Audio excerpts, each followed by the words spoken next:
За, галзуу series суугтан тавтай морилцгоо. Энэ удаад хэдүүлээ. Bon appetit, Your Majesty. Гэх энэ галзуу цувралан дуусгацгаая. Сүүлийн тэмээний ачаа хүнд гэдэг шиг одоо сүүлийн парт маань ер нь урт боллоо. Тэгээ яг хэдэн баруунуудтай нэг аль болох чанартайхан шиг ямар нэг юм ингээд орхигдуулахгүйгээр одоо та нартай ярьж хүрэхийг зорддог. Тэгээ тэрнийхээ дагуу ч одоо ингээд яриад бэлтгэлээ. Тэгсэн одоо нэг иймэрхүү урттай болж явах юм аа сүүлийн парт маань. За тэгээд яг угаасаа галзуу сонирхолтой цуврал юм болохоор тэгээд удаан санагдахгүй байхаа гэж бороо найдаж байна. Тэгээд хэдэн бороонууд нь энэ галзуу амттай цувралыг үйлчлүүлэгч бүртээ зориулсан төрөл бүрийн багцуудтай жинхэнэ солонгос соус болоод жинхэнэ солонгос амтыг мэдрүүлэх юуна солонгос ресторантай хамтран хүргэж байна. Та нар маань тэгээд сабадрагуу саба дардсан бол лайка дарахтал болоо явж байгаа юм. Бас галзуу series сувгийг мэдэхгүй хин нэгэндээ шеэрлэж болох юм аа. За тэгээд энэ галзуу амттай цувралаа хэдүүлээ дуусгацгаая.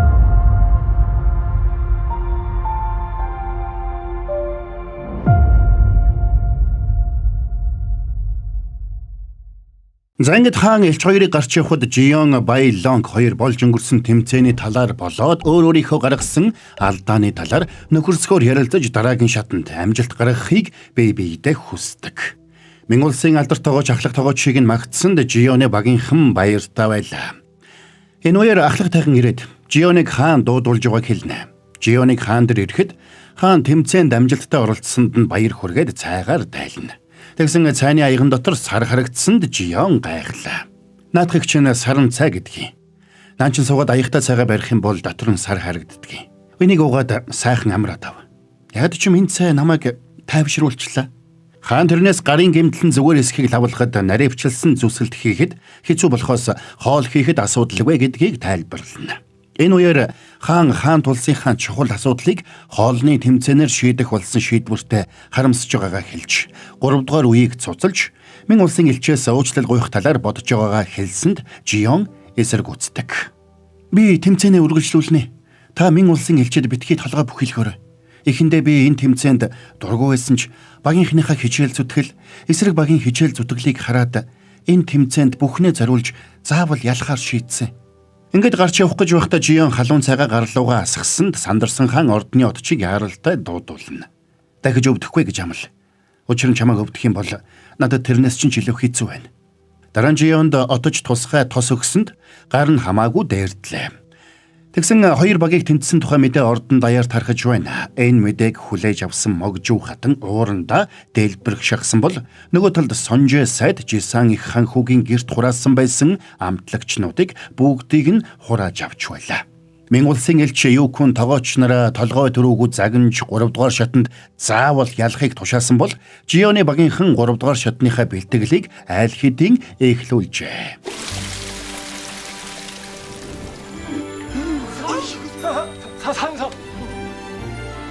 Маргааш нь тэмцээний цаг болоход тэд шүл улаан хүн орходоо гэсэн сэдэвтэй хоол хийхээр боллоо. За ингээд дохио өгч тэмцээн эхлэхэд хоёр улсын баг хоолоо хийж эхэлцгэнэ. Жион зохион бүтээгч Жан Чунсоны битүү чанагчийн тагийг цагтаа багтааж авчирна гэдэгт итгэлтэй байсан учраас бусдаа тушаал өгч шөлөө бэлтгэнэ.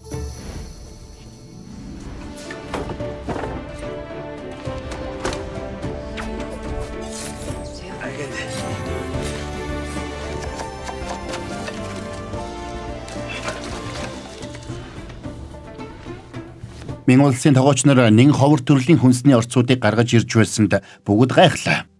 За тэгэд Мин улсын тогооч нар нэн ховор материалаар хоол хийж эхэлсэн бол Жусоны тогооч нар байгалийн зэрлэг улаан хүн орхиодогоор хоол хийхээр бэлдсэн байлаа.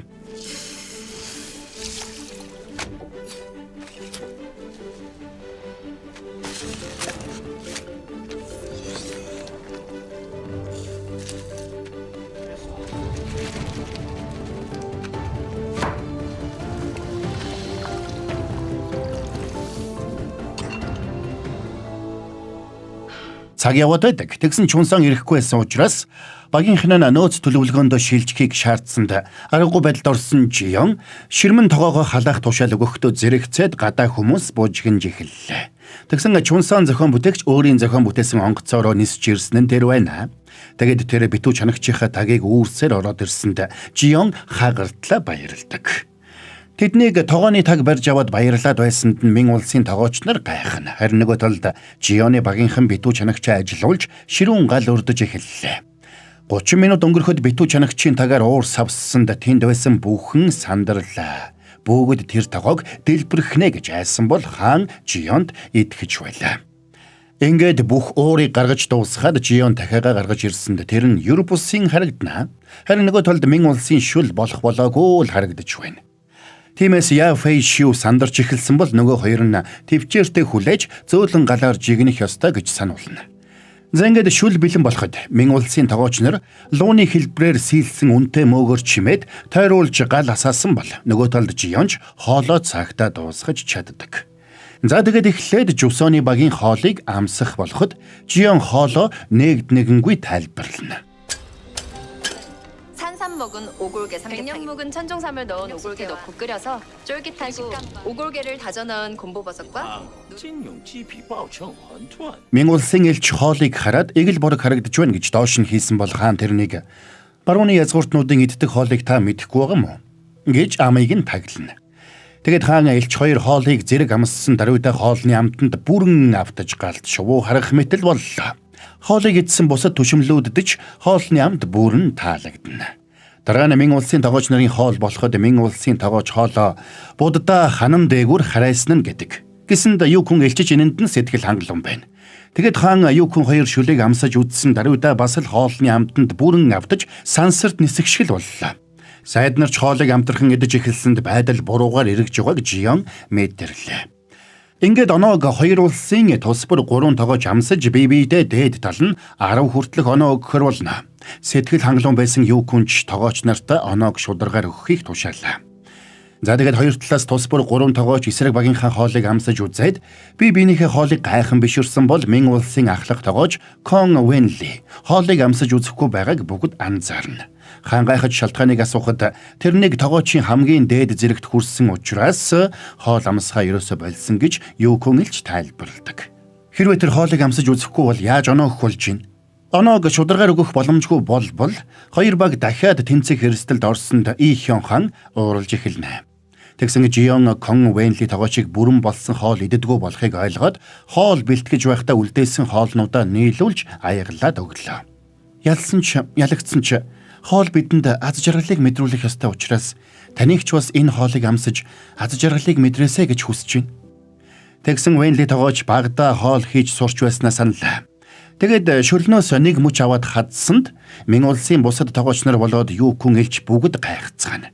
Тэгээд шөлнөөс амсаж үзээд нүднээс нь нулимс урсаж миний олон 10 жилийн туршид хайж байсан амт мөн байна.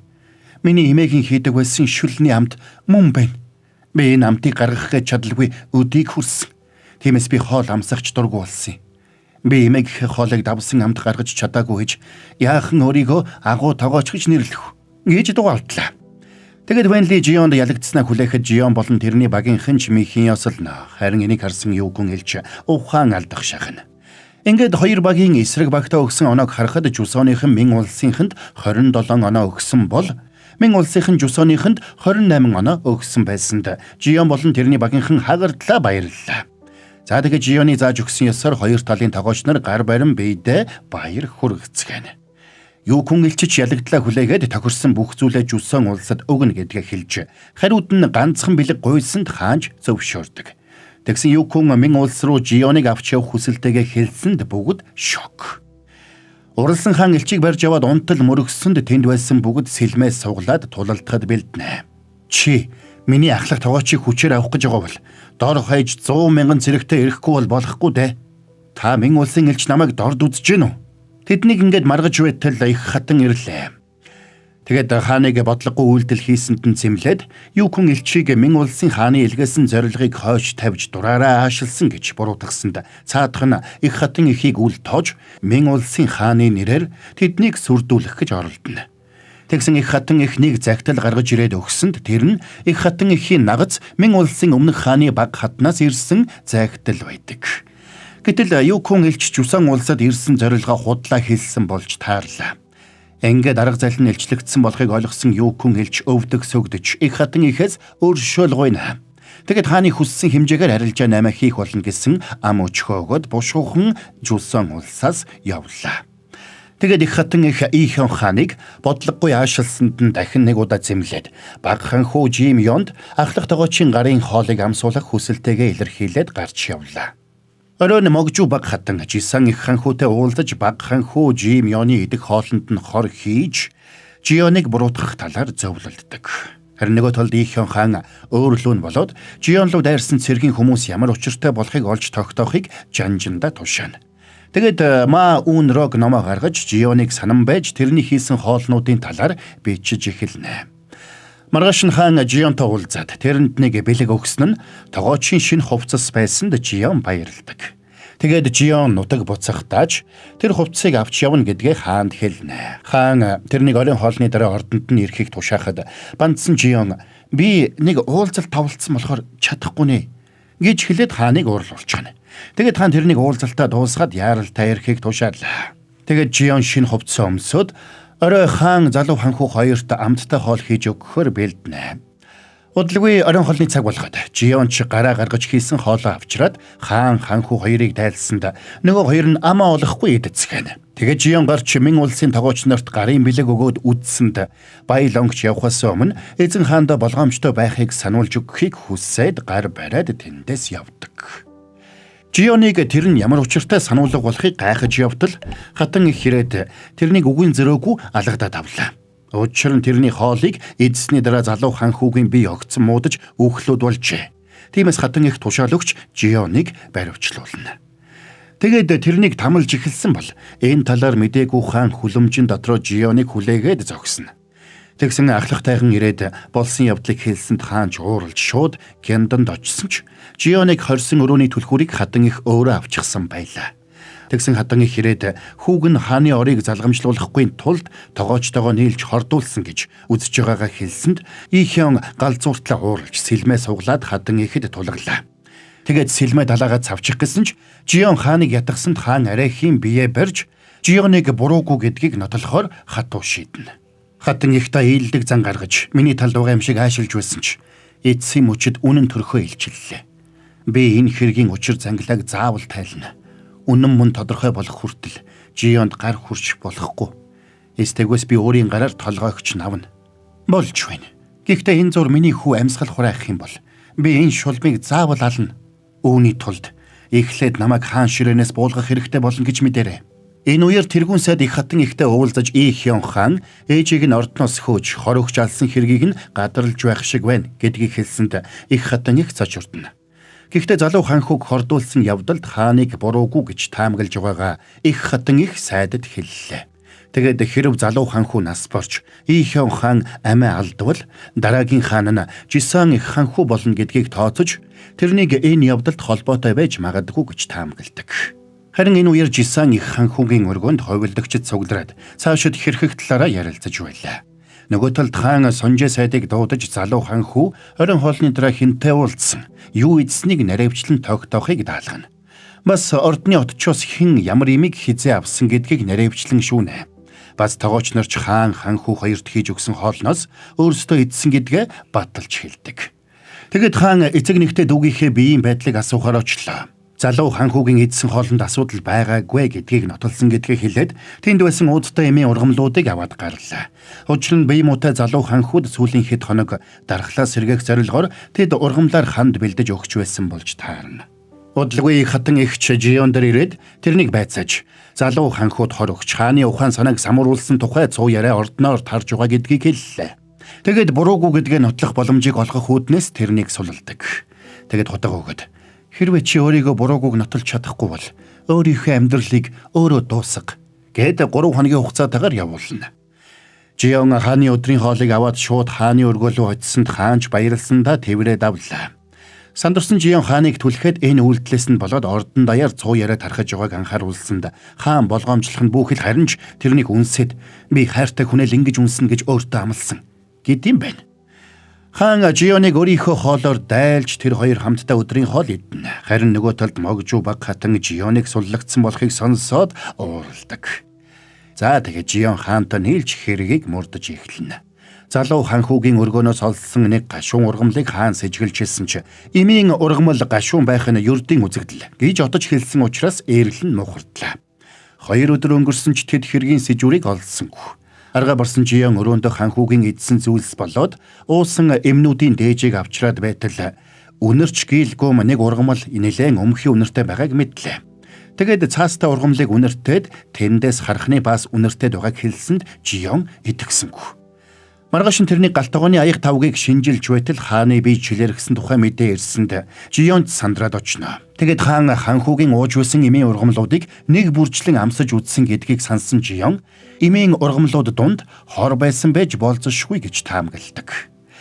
За ингээд ярилцах явцад ордны отож нэгэн төрлийн мэрэгчийн баасаар хийсэн ховор эмийг улаан хүн орхиодоотой холбол хор болж хувирдаг болохыг сандаг. Ингээд ханхүү үрлэн им уусны дараа хүн орхиодоотой хоол идэсний улмаас хордсон болохыг тогтоож ордны отож яралтай залуу ханхүү руу явна. Тэгээд сонжээсэд отчийн газрын бүртгэлийг шүүж угаад Япон гихч эмэгтэй отож ханхүүгийн эмийн найралгад мэрэгчийн баасаар хийдэг үрлэн им нэмсэн болохыг олж тогтоолоо. Гэвч тэр эмэгтэй хэд хоногийн өмнө орсоргүй алга болжээ. Тиймээс тэр эмэгтэй яралтай олохыг хаан Гонгил жүжигчэнд даалгана. Энэ үеэр өөрсдийнх нь хувилдан илрэх аюулд орсныг ойлгосон Могжуу хатан ахайтандаа тушаал өгч эмэгтэй отчийг яралтай зүйл дуусгахыг тушаалаа. Тэгээд ахайтан ойд эмэгтэй оточтой уулзаад тэрнийг цохиж унгаад зүйл дуусгах гэсэн ч жүжигчин Гонгил амжиж ирээд амийг нь аварлаа. Тэгээд Гонгил ахайтан хоёр ширүүн тулалдана.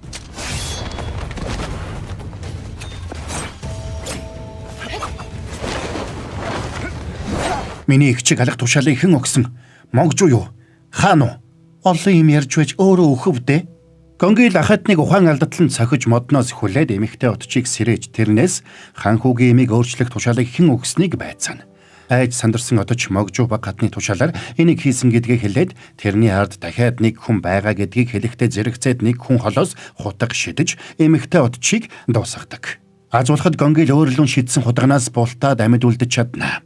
Сонжээсэд Могжуу хатны ахайтныг тамалж байцаасан ч тэр өөрийгөө болоод баг хатныг энэ хэрэгт ямар ч холбоогүй гэж мэдсээр. Уран хүрсэн хаан Могжуу баг хатны өргөнд яваад очно. Тэгсэн Могжуу баг хатан ойлгомжтой юу ч мэдэхгүй гэж мэлзэн. Тэгээд хаанаас баримт шаардсанд хаан уралсандаа гараад явлаа. Дараа нь хаан хорны ерөндөгийг аваад Жионыг дагуулж залуу ханхүүд аваачиж өгнө. Гэвч ханхүү эмийг уулсан даруйдаа таталд өгч эхэлсэнд бүгд сандарлаа. Тэгсэн Жион ханхүү хоол идээгүй удсан учраас эм нь нөлөөлөхгүй байна гэж бодоод хоол хийхээр явдаг. Тэгээд галтгоонд ирсэн даруйдаа зутан шүл хийж ханхүүд авчирч өгнө. Хоол идээгүй удсан залуу ханхууч хоол идээд хэсэг хүлээсний эцэст хөлсөн гарч биеийн тавирч эхэлдэг.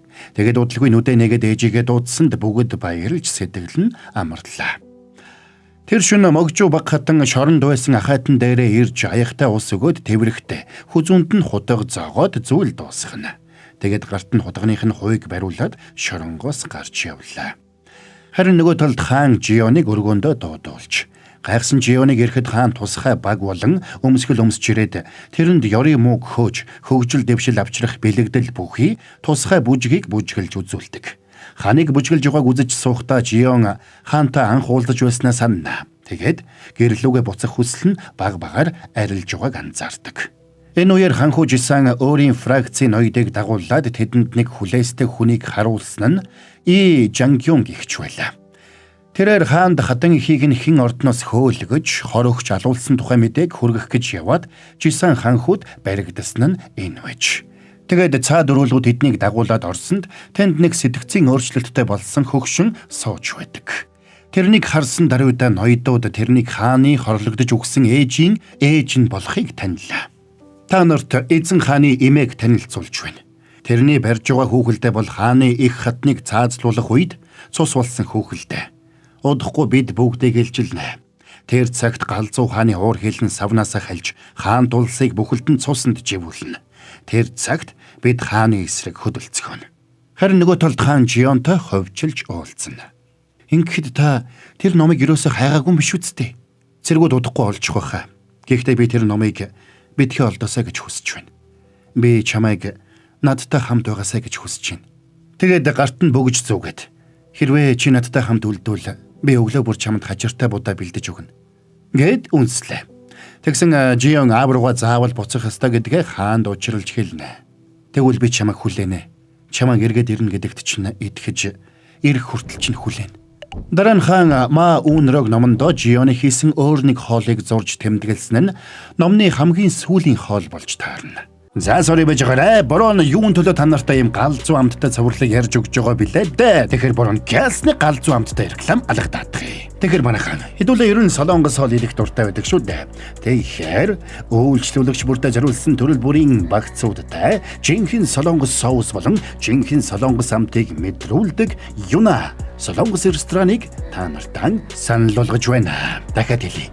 Төрөл бүрийн багцтай жинхэнэ солонгос соусаар гэд боддоо галзуу биз. Тэгээд солонгос хоол идмээр санагдвал манайхантай гэд бодчихгүй тийм ээ. Хаалан дулаан гэр бүлтэйгээ амьдралын амтыг мэдэрцгээ хайртай бүхэндээ Юна ресторан. Занхаарлаа хандуулсан баярлалаа. Кино тайлбараа хэдүүлээ үргэлжлүүлцгээе. Маргааш нь ордон даяар хөл хөдөлгөөнтэй байна. Их хатан ихийн 70 насны төрсэн өдрийг тэмдэглэхээр бэлдэж байгаа нь тэр. Гэвч галтгооны хэдэд нэг асуудал тулгарчээ. Их хатан их мах идэхэ болоод удаж байж. Тиймээс томоохон хэмжээний хүлээн авалтыг махгүйгээр зохион байгуулах хүнд даалгавар тэдэнд оногдож. Тэгээд Жион хэсэг бодсны эцэст шар буурцаг хаштай хоол хийхээр шийдлээ. Энэ үеэр могжуу баг хатан их хатан ихийн өргөөнд ирж байна. Тэрнийг ирсэнд бусад баг хатад дургүй байсан бол их хатан их тэрнийг өргөөндөө нэвтрэхийг дуртай дургүй зөвшөөрнө. Харин нөгөө талд Жисан их ханху фракцийнхаа ноёдтой өөр нэг бэлтгэлийг хангаж байдаг. Тэд ордны харуулын цэргүүдийн талыг өөрийнхөө талын хүмүүсээр сольж амжсан байна. Энэ мөчөөс эхлээд Жусан улс шинээр эхлэх болно. Хөдөлцгөөе. Тэгээд тэр их хатан ихийн өргөөнд очиж бүтлгүй дүр үзүүлээд төрсөн өдрийн мэнд хүргэлээ. Гэвч их хатан их тэрнийг таагүй хүлээж авч мэн улстай зохион байгуулсан хоолны тэмцээний үеэр алдаа гаргасныг нь сануулж төрсөн өдрийнхэн дараа албан тушаалаа хүлээлгэж өгөхийг тушаадаг. Энэ үеэр их тайхан хаан дээр очиод могжуу баг хатны ахайтан шоронд байхдаа хүзүү рүүгээ хутаг зоож амиа хорлсон тухай мэдээг дуулгана. Тэгсэн хаан могжуу баг хатан энийг хийсэн болохыг гадарладаг. За тэгсэн Жион багийнхантайгаа шар буурцаг бас хаш ашиглаад махгүй хоол бэлджээ. Ингээд их хатан ихийн төрсөн өдрийн ёслол эхлэхэд тусгайлан бэлдсэн бүжигчд ёслолын бүжиг бүжгэлцгэн. Энэ үеэр их хатан их хоолыг амсаж үзэхэд тэрэнд таалагдлаа. Тэр тусмаа нэгч махгүй мөртлөө мах шиг амттай орцнуудыг амсаж үзээд их хатан их баярлана. Ёслолын бүжиг дууссаны дараа Сонжээ сайд хааны тусгайлан бэлдсэн үзүүлбэрийг зарлсанд Конгил болон тэрний жүжигчид талбай дээр гарч үзүүлбэрээ үзүүлж эхэлнэ. Тэгээд Конгил үзүүлбэрээ зарлаад ёсолсонд тусгай хувцас өмссөн хаанч талбайд гарч ирээд Конгилтай хамт бүжгэлнэ. Хааныг өөртөө зориулаад бүжгэлж байгааг харсан их хатан ихийн сэтгэл их хөдлөнө. Хаантан та одоо түүхэнд харгас хэрцгий хаан биш. Харин ухаантай мэрэгэн хаан гэж дурсагдах болно доо. Хаантан та одоо сайн баярлж ав. Удахгүй гэр бүлд чинь аимшигтай хагарал бий болж цус урснаа гайгүй. Энэ үеэр ордны гадаа хааны мөрдөгч байсан И Жангюн савта зүйл бариад ордон руу орж ирж байна. Жисан хаан хүү тэрний гэр бүлийг барьцаалж эрхшээлдээ оруулсан нь тэр байж. Хааныг бүжгээд дуусгаж их хатан ихэд уртнаас алхахыг өрөөж байтал И Жангюн орж ирдэг. Хаан тэрнийг харсан даруйдаа яралтай оруулахыг тушаалаа. Тэрний барьсан хайрцаг дотор хааны ихийг ордноос хөөж хорлох тушаалын хуулбар байлаа. Энэ баримт бол таны ээжийг хордуулж алсан баримт үлээ. Тэгсэн Жион байдал буруугаар эргэж байгааг ойлгоно. Энэ баримтыг хайж байхдаа би таны ээжийг олсон билээ. Ээжийг нь хордуулж алснаас болоод имэн сэтгцийн өөрчлөлттэй болсныг хаан ойлгоод тэрнээс очиж үнэхээр имээгээ мөн эсхийг асуухад имэн тэрнийг танихгүй байлаа. Гэхдээ өмнө нь өвдөх согдож охиныг минь өршөөгөж гэж гуйна. Энэ бүхнийг харсан их хатан их цочролд орсон бол хаанч уураа барьж чадна. Бүгдээрээ сууцгаа. Сонжээ сайд энийг хүмүүрт сонсогдохоор уншиж өг. Шинэ жилийн 2 дугаар сарын 20-ны өдөр баг хатан Ян, баг хатан Сун хоёроос эзэн хаанд өргөдөл бичгэн. Их хатны хардалд ёс бус байдал төвчхийн аргагүй болсон тул хатныг одоогийн байр суурьнд тэнцэхгүй болсон гэж үзэж байна. Тэгсэн Ян Сун 2 баг хатан сандарч их хатан их рүү тусламж хүссэн гүгээд очлоо. Ийм шул оны 9-р сарын 7 дахь өдөр хааны нүүрэнтэг хумсны мөрөөс болж хаан болон хатан ихийн уур хилэн бадарч хэд хэдэн сайд эсэргүүцсээр байсан хан Минсон сайдын шийдвэрээр хатныг байр суурнаас нь чөлөөлж эцгийнх нь гэрлүү буцаав. Муу урвагчд үргэлжлүүлээд унш. Хатан их ордноос хөөгдсөн хатанд хор өгч цаазлах тушаал өгч өөд болсон хааны араас илгээв. Тэгсэн ийхэн хаан галзууртлаа ууралж сэлмээ суглаад ураг шалгахад Жион урд нь хөндлөсөд зогслоо. Та энийг хийж болохгүй. Миний ээж танаас болж өгсөн гэдэг үнэ юм уу? Яг одоо надад хариул. Би танаас гоё. Та ингэж болохгүй. Тийм ээ. Би үүнийг хийсэн. Жангюн бол урвагч билээ. Түүний үгийг бүү сонс. Өөд болсон эзэн хаан энэ үйл явдлыг нууцлахыг хатуу тушаасан. Гэтэл энэ тушаалыг зөрчсөн Жангюн бол гарцаа байхгүй урвагч билээ. Өөд болсон хаан энийг нууцл гэсэн гинэ. Энэ үеэр галзуурсан имэн цустай алчуур гаргаж ирээд инээж эхэллээ. Жангюн энийг хааны өөд болсон ээжийн цус болсон цамцны тасархай гэдгийг хэлсэнд хаан шоконд орж цамцыг барьж авна. Өнөөдөр би бүгдийг шийдэх болно. Та одоо өшөөгөө авал үхэн үгтлээ харамсна. Чи үүнд хамаагүй. Хол бай. Үгүй. Би үүнд холбоотой. Яагад гэвэл би танд хайртай. Тэгсэн хаан далайсан сэлмээ буулгалаа. Тэгээд Жион хааныг ятгаж сайн хаан байх болно гэж хэлж байсан үгийг нь сануулсанд Сонжоо сайд болоод бусад сайд нар өршөөл гойцгаана. Энэ хэргийн эзэд болох их хатан их өөд болсон хаан аавын минь баг хатан энд сууж байна. Харуулууд ордны бүх хаалгыг хаа. Тэгсэн Жион хааны имээд өөрийн хийсэн амттай шоколадыг өгөөд хаанд бүх хүннийг хэлж өгөхийг гуйлаа. Ингэж дуусах учиртай байжээ. Имээ. Ингээд хааныг сэлмээ далайтал сэтгцийн өөрчлөлттэй имэн гин тухайн орж ээж нь тэрнийг харгас хэрцгий биш харин ухаантай мэрэгэн сайн хаан болохыг загсан гэдгийг хэлдэг. Тэгсэн тэнд байсан бүхэн өвдөг сөгдөж хааныг уур хилэнгээ дарахыг гуйсанд Ийхэн хаан сэлмээ алдаад өвдөг сөгдөн асгартал уйллаа. Тэгээд хэсэг уйлж угаад босч ирээд Жионыг дагуулад явна. Тэгээд алхаж явахдаа ээжийнх нь өндрийг нь үзэж өгдөг байсан модтой таарч ээжигээ санаад уйлна. Тэгээд тэд модны дор сууж хэсэг ярилццгаана. Харин нөгөө талд төлөвлөгөө нь бүдлэгүйцэнд Жисан ханхүү дэлбэртлээ ууралж бусаддаа нөөц төлөвлөгөөндөө шилжиж өнөө шүн дайралт хийхийг тушаалаа. Тэднийг ингэж ярилцаж байгааг Сонжоо сайд сонссон ч тэндээс холдож чадалгүй баригдаж гарт нь ордог. Үүнтэй зэрэгцээд их хатан ихийн талын сайд нарч дөрөвтэй алхам хийхээр шийдэж тэр өрөө хүчээ нэгтгэж дайрахаар төлөвлөдөг. Их хатан их болон өөд болсон хааны их хатан баг хаттаж цаашид яхаа мэдэхгүй хүмүүлдэцгэн. Тэгээд эцэст нь тэд Могжу баг хатантай зөвлөлтөхөр болдог. Нөгөө талд Жионч сүүлийн үед болж өнгөрсөн үйл явдлууд нэг л сэжигтэй байгааг хаанд хэлж энэ бүхэн хин нэгний төлөвлөгөө юм шиг санагдаж байгаагаа тайлбарлана. Тэгээд энэ бүхний учрыг тайлахын тулд хааныг их хатан ихтэй тусгай зоог барихыг ятгаж өөрөө тэр холыг хийж өгөхөр болдог. Тэгсэн тэр Мин улсын тогоочийн загсан захиасыг хаанд хэлж өгсөн ч хаан тэр шүлгийнх нь утгыг ойлгодгүй. Тэгээд ямар ч байсан их хатан ихтэй зоог барихаар боллоо. Оройн Жисан ханхуг сайд нартай зөвлөлдөж байгааг Сонжоо сайдын аав сонсчноо. Тэгээд энэ талаар хаанд хэлэх гэж яарч явсан ч хамгаалагчд нь баригдаад амиа алдлаа. Гэвч тэдний энэ үйлдэлийг гонгил нууцаар харна. Тэгээд Жионыг алуулахаар галтоогоор хүн явуулсан гэдгийг сонсоод тийшээ яаран явлаа. Тэгсэн үнэхээр нэг хамгаалагч галтогоонд очиод Жионыг галтогооноос дагуулж явлаа. Тэгээд хөнгүү газар аваачаад ухаан алдтал нь цохиод авч явах гэсэн ч гонгил амжиж ирээд амийг нь аварна. Энэ үеэр Жисаны хамсаатнууд тохирсон ёсоор хаан дээр ирж босогчд ахлах тогоочийг хулгайлаад Салгожи ой руу аваад явчихлаа гэж хэлдэг. Тэд Салгожи ойд хааныг алхахаар төлөвлөжээ. Энийг мэдээгүй хаан Жионыг аврахаар ой руу шууд хөдлөнө. Харин нөгөө талд Могжу баг хатан өргөөндөө хин нэгнийг хүлээж байна. Үүнтэй зэрэгцээд нэг багтаа хүн их хатан ихийн өргөөлөө сэлэн барьсаар орж байлаа. Чи хэн бэ? Эгтэнд хорогч алсан бол хүүг нь хаан болгож болохгүй зү. Тэгэхэр чин ийм юм болох нь гарцаагүй штэ. Жисан ханхүү чи юу? Ийм удаж байж ойлгож байгаа юм уу? Энэ бүхний ард чи вэжээ? Тэнийг хүн шиг жүжиглж явсан чамайг би даанч таньсангүй. Чи яах гэж ийм зүйл хийж байгаа юм? Би энэ улсыг сэргээж мэрэгэн хааны ёсоор захирна. Харин их хатан их таны цаг энд хүрээд дуусч байна. Тэгээд тэр их хатан ихийг сэлмээрээ дуусгалаа. Тэрнийг их хатан ихийн өргөнөөс гарч ирэхэд тэнд байсан ахайднууд хаан галзуурчихсан байна гэж хашгиралцсаар гүйлдээд явна. Тэгээд Жисан хаан хүү гарч ирээд салиуд буудаж өөрийн талынхандаа дохио өгсөнд нөгөөдөл нь хааны ордны бусад хамгаалагчид тайгнууд ахайднуудыг бүгдийг нь зүйлд дуусгалаа. Энэ үеэр хаан их зэрэг дагуулж салгожиод ирж байна. Тэгээд дайснуудын хуаранлуу дайрч орсон ч тэнд нь хинч байсангүй. Ганцхан сонжоо сайдыг өндөр тавцан дээр модноос хүлсэн байлаа. Сандарсан хаан очоод тэрний хүлээсийг тайлах үеэр сонжоо сайд ухаан орж энэ бүхэн Жисан хаан хүүгийн бэлдсэн өрх гэдгийг хэлээд болиулах гэсэн ч хаан олсыг тайлах гэж зүтгэсээр. Тэгсэн энийг хүлээж байсан дайснууд хааныг харавсан ч амжиж олсноосоо мултарсан сонжоо хааныг түлхэж унгаад өөрөө харвуулаад өгнө. Ингээд дайсны цэргүүд дайрч ирснээр хааны цэргүүд тэдэнтэй ширүүн тулалдацгаана.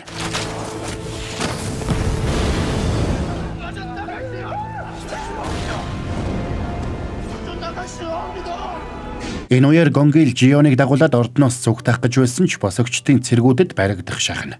Газуулахад Гонгилийн жүжигчид ирж тэднийг аварлаа. Харин ойд ширүүн тулаан үргэлжилсээр.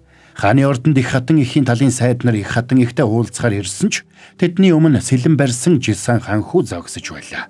Тэгээд тэр тэднийг өчиггүй завчаад дуусгана. Ордон дотор залуу хаан хүү ээжтэйгээ нуугдж хамгаалагч нар нь тэднийг хамгаалах гэж үхэн хатан тулалдацгаана. Тэгсэн Жисан хаан хүү ирээд хэлнэ.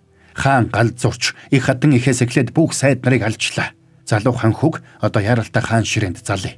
Хаан эзнийг амьд байхад ийм зүйл ярьж болохгүй. Та ийм зүйлийг харж чадахгүй сохор гэж юу?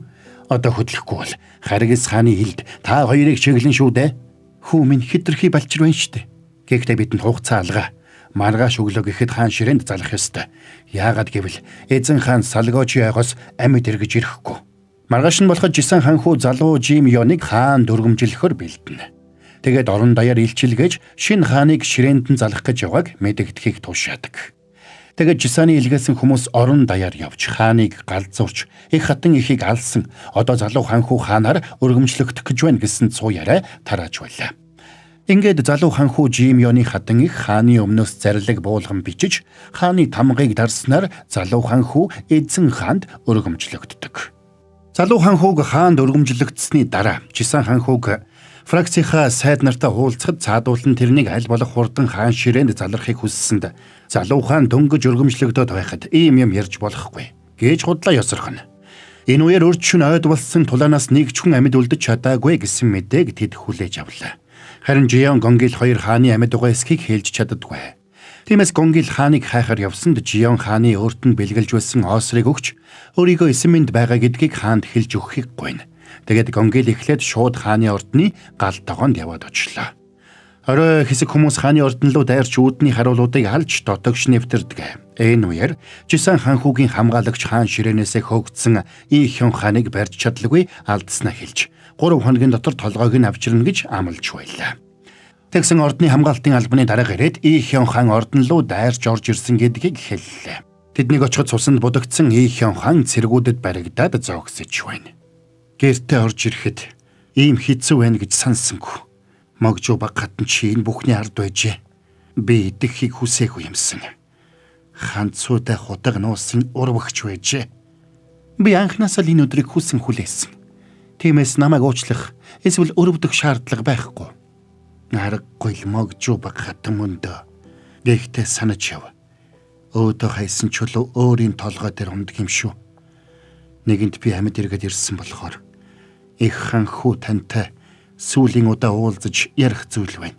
Ингээд хаан их хаан хүү хоёр дотогш ороод ярилцсанаа. Тэгээд өмнөх оройн Жионы дамжуулж хэлж өгсөн Мин улсын тогоочийн шүлэгний ханзнаас урвагч нь Жисан хаан хүү болохыг олж мэдсэн гэдгээ И Хён хаан хэлдэг. Мин улсын тогооч бидний нууцыг илчилжээ. Гэхдээ нэгэнт та ялагдсан учраас зөөхөх шийдэглээ хүлээх буйзаа. Би аль хэдийн хаан ширээнээс буусан байхад чамд одоо юу хэрэгтэй? Би таны төлөө урвагч хаан авгийнхнийг их хатан ихтэй хамт устгаж өгсөн биш үү? Би нэгэн цагт тэдний устдахыг хүсч байсан нь үнэ. Гэвч би энэ бодлоо орхисон. Тэгсэн уураа барьж дийлэхгүй болсон мань Жисан И Хён хааныг хаан болох ирэхгүй сул дорой нэгэн гэж хашгирсанд И Хён тэрнийг анханасаа хаан болох бодол өвөртөлж ирсэн болохыг ойлгодог. Тэгээд шинээр өргөмжлөгдсөн залуу хааныг хамгаалж явна гэж амлавал дахин хаан ширээний төлөө тэмцэхгүй гэж тэр амладаг. Тиймээс Жисан ханхүү тэрнийг алс хол цөллөгт явуулахар шийднэ. Тэдний энэ бүх яриаг Гонгил нууцаар сонсож байлаа. Тэгээд Ий Хёныг Жисан ханхүүгийн тушаалаар шоронд хориход Ий Хёны хүсэлтээр Ма Үнрог дэвтрийг нь авчирсанд тэр хайрт минь эдгээр үгсийг чангаар унших тэрхэн агшинд холын зэг үл анзаарагдан чимэн дэргэд минь ирнэ гэсэн шүлгийг сүүлийн нүүрэн дээр нь бичдэг. Энэ үеэр Гонгил ирж Жионы дамжуулсан зүйлтийг өгсөнд хаан тэрний амьд угааг мэдээд баярлсан бол Жион хааныг амьд угааг олж мэднэ.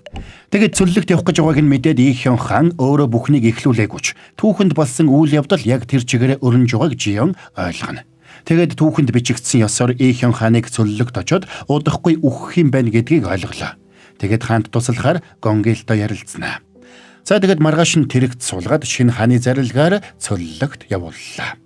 Ингээд бүх зүйл дууслаа. Хэрэг явдал сайхан бүтлээ. Гэхдээ бүх ажил арай дуусаагүй байгаа гэдгийг мартаагүй эз. Ким сайд ордонд үлдэж хааныг харгалз. Юун ноён цэргүүдэ бэлдсэн мэт. Хамгаалагч догчул могжуу хатныг сайн хамгаалж бай. Би хэсэгтээ ордонд эзгүй байх нь. Энэ үеэр эзэн хааныг авч явсан цуваг жүжигчд саатууллаа. Цэргүүд жүжигчдийг хөөх гэж оролдож байх зур Жион хаантай уулзаж тэрнийг аврахаар заавал эргэж ирэх учраас төвчээртэй хүлээж байхыг захина. Ингээд цэргүүд ойдроод Ий Хён хааныг чирч гаргаад цаазлахаар болно. Тэгсэн цаазлуулахаас өмнө амжиж хааны жанжин цэргүүдтэйгээ ирж амийг нь авраад шинэ хувцас ээлтийг нь өглөө. Учир нь мань хаан ийм зүйл болно гэдгийг мэдэж урьдаас төлөвлөсөн нь тэр байлаа. Миний эхний таамаг зөв байсан учраас хоёр дахь нь ч зөв байна. Авгах намайг үнэхээр өгсөн эсхийг шалгахаар ирнэ. Бэлтгэлтэй байцгаа. Тэр новшоос нэг мөсөн салцгаая. Энэ миний шинэ хааны төлөө хийж өгөх сүүлчийн тус болог. Энэ үеэр Жисан ханхүү ирээд Ий Хён хаантай хамт байгаа цэргүүдийг хараад шоолж инээсэн ч Жион Гонгил болон тэрний жүжигчдийг дагуулсаар ирлээ. Дэгсэн галтгооных нь ч хаанд туслахаар бас ирцгэнэ. Хэдэн муу жүжигчд тогооч нар. Ямар аймар цэргүүд вэ? Би бүр айчлаа байна. Тэгээд Жисаныг тушаал өгөхөд харваач нар урд гарч харвсанд Бамбатай цэргүүд хааныхаа урдуур орж хамгааллаа. Ингээд дайсны цэргүүд дайрч ирэхэд Ий Хён цэргүүдээ удирдаад дайран орно.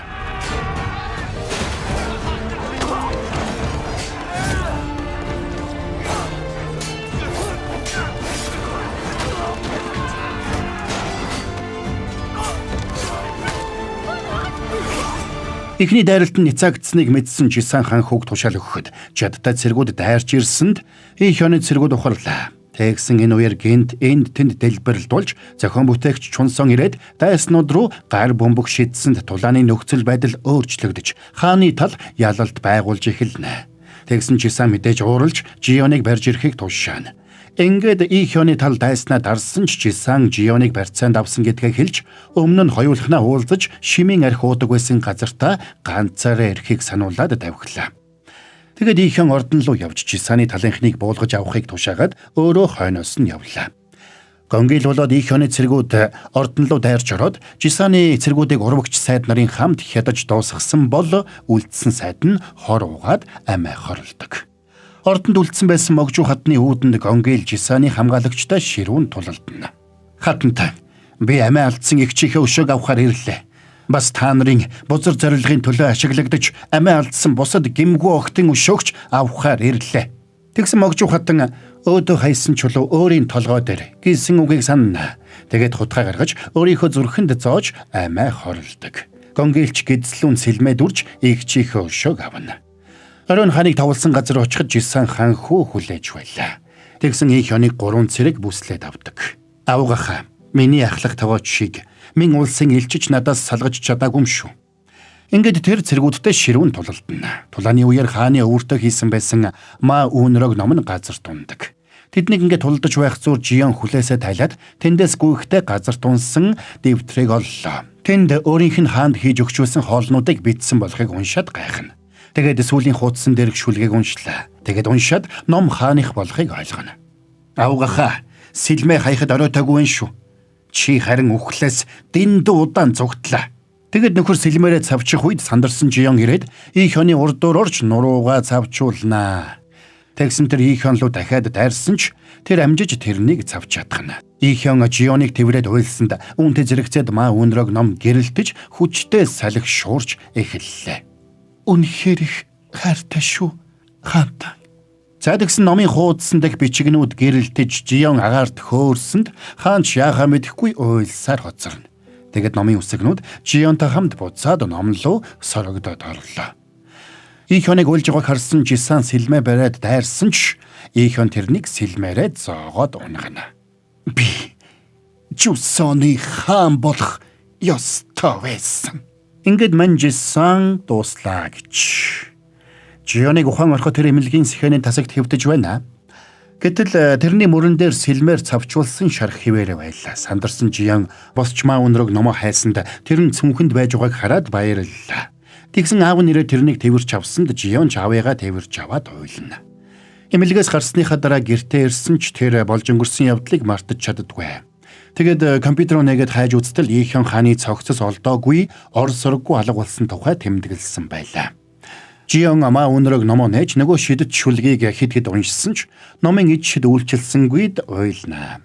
Хэсэг хугацааны дараа тэрнийг өмнө нь ажиллаж байсан ресторананд дуудаж Мишелиний одон авах шалгаруулалт ойртсон учраас 1 сар ажиллаж одон авахт нь туслахыг хүслээ. Жион ч өмнө нь ажиллаж байсан галтгоогоо хараад сэтгэл нь хөдөлж тэдэнд туслахар болдог. Тэгэд хамт ажиллах багийнхантайгаа уулзтал Жионы нүд нь орой дээр гарах шахна. Учир нь тэд өмнө нь хамт ажиллаж байсан галтгооныхонтой нь маш адилхан байлаа. Тэгэд Жион Жусоны үеийн уламжлалт хоолыг орчин үеийн хоолтой хослуулж шинэ меню гаргахаар шаргуу ажиллаж эхэлнэ. 대령 숙소로서 경험했던 신 메뉴를 만드는 데 몰두해 요리법과 접목해 궁중 다이 이름하여 대령 숙소 다이. Бодлого тэдний ресторан үйлчлүүлэгчдийн дунд алдаршиж эхэллээ. Нэг өдөр ресторанд нь Сонжэ садтай адилхан нөхөр ирээд захиалсан ширээндээ суудаг. Тэгээд 2 аяг ус захиалаад ахлах тогоочийн гарын хоол захиалсанд тогооч нар тэрнийг Мишелиний одон олгох ажлын хэсгийн гишүүн гэж бодоод гараа гаргаж хоол хийцгэн. Тэгсэн удалгүй явуулсан хоол нь буцаад ирлээ. Хоолыг нь идэг өмөртлөө шүүмжилж буцаасанд Жион уурлаад шууд яваад очсонд Сонжэ садтай адилхан байсанд Жион гайхлаа. Гэсэн ч хоолыг нь амсаж үзээгүй байж шүүмжилсэн тэр хүнтэй хоолоо өмөрч маргалдчихитэл гэнт ард нь танил дуу гараадахна. Гайхаад эргээд хартал Ийхён хаантай усны дусал шиг адилхан залуу зогсож байлаа. Би амталж үзүүл ямар уу? Чи чинь хэн гэдэг новш нь вэ? Новшоо? Чи миний элдний амтыг үзмээр байна уу? Элдэ? Энэ юу яриад байна? Сандарсан менежер шууд Сонжээг дагуулад өөр тийш нь аваад явлаа. Хаанта? Та үнэхээр мөн гэж юу? Би чамайг олно гэж амласан биз дээ. Хаан хүн үргэлж амлсандаа хүрдэг. Юу ч болоогүй юм шиг жүжиглээд л хоолоо идсэн үү? Чиний гарын хоолыг идэхгүй бол ямар ч хоол амтгүй санагдаад байна. Тэгээд Ийхёныг эргэхэд баярлсан Жион тэрнийг тэрвэрч аваад уйллаа. Ийхён ч эргэж хараад тэрнийг үнсдэг. Маргааш нь Жионыг сэрэхэд Ийхён амлсан ёсороо бибимбап хийж гсэн зогсож байна. Энгийн харагдаж байна шүү. Энгийн Жусоны хааны гарын хоолыг ингэж хэлж зүрхлэнэ гинэ. Ингээд Жион Ийхён хаанд амттай өглөөний цай бэлтгэхийг зааж өгснөөр энэ галзуу цуврал маань коньяц фильма.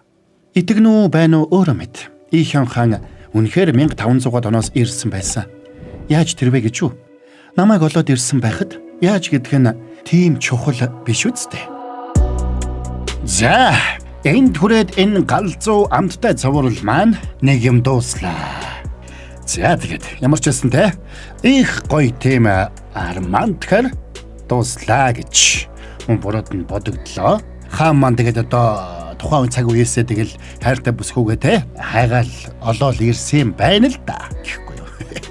За ямар ч байсан тэгээд нэг галзуу цуврал маань ингээд дуусаж нэг бид нар энэ санаа амарлаа, та нарын ч бас санаа амарсан гэж найдаж байна. За тэгээд орчуулсан дээр дууны найруулагч дээр гэхгүй юу. Хэдэн бороонд нь тэгээд энэ галзуу амттай цувралыг та нартай амжилттайгаар ярьж хүргэсэндээ баяртай байна. Тэгээд энэ галзуу амттай цувралыг та нарт ярих боломжийг олгосон Юна Солонгос ресторанд баярлалаа гэж. Тийм ээ. Энэ галзуу цувралыг хэдэн бороонд нь үйлчлүүлэгч бүртээ зориулсан төрөл бүрийн багцуудтай жинхэнэ солонгос соус болоод жинхэнэ солонгос амтыг мэдрүүлэх Юна Солонгос ресторантай хамтран хүргэлээ гэж. За тэгээд та нар маань Сабадрагова Саба дардсан бол лайк дарахтал болоо явчихж байгаа юм. Бас галзуу сери сувгийг мэдэхгүй хэн нэгэндээ шеэрлээрэ. Хэдүүлээ тэгээд дараагийн олон галзуу цувралуудаар эргээд уулзацгаана гэж.